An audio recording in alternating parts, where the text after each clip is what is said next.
আমাদের বৃহত্তর পরিসরে পরিকল্পনা বাংলাদেশে বিনিয়োগ বান্ধব একটা রাষ্ট্র ব্যবস্থা গড়ে তোলা, যেখানে আমাদের নতুন একটা কোম্পানি রেজিস্ট্রেশন করার জন্য দুর্নীতি হবে না, অনেকগুলো ট্রেড লাইসেন্সের প্রয়োজন হবে না, লাইসেন্সের প্রয়োজন হবে না।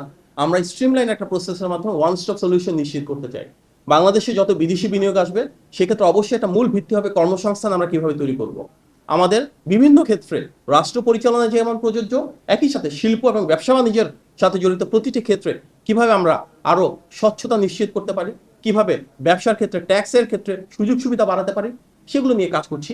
আমাদের মূল উদ্দেশ্য হবে প্রাতিষ্ঠানিক পর্যায়ে গার্মেন্টস সেক্টর এবং অপ্রাতিষ্ঠানিক পর্যায়ে এর সাথে রিলেটেড যে ইনফর্মাল ইকোনমি রয়েছে, সেখানেও কিভাবে আমরা আমাদের পলিসি ইন্টারভেনশনের মাধ্যমে আরো বেশি স্বচ্ছতা, জবাবদিহিতা নিশ্চিত করতে পারি। দেখুন, অতীতের সাথে বর্তমানের পার্থক্য এখানেই যে অতীতে জনগণের ভোটে ক্ষমতায়িত জনগণের সরকার ছিল না। আজকের যে সরকার, সেটা জনগণের ভোটে নির্বাচিত, এটা অবাধ, সুষ্ঠু এবং গ্রহণযোগ্য নির্বাচনের প্রক্রিয়ার মাধ্যমে, যেখানে জনগণের মাধ্যমে স্বচ্ছতা নিশ্চিত হচ্ছে, জবাবদিহিতা নিশ্চিত হচ্ছে।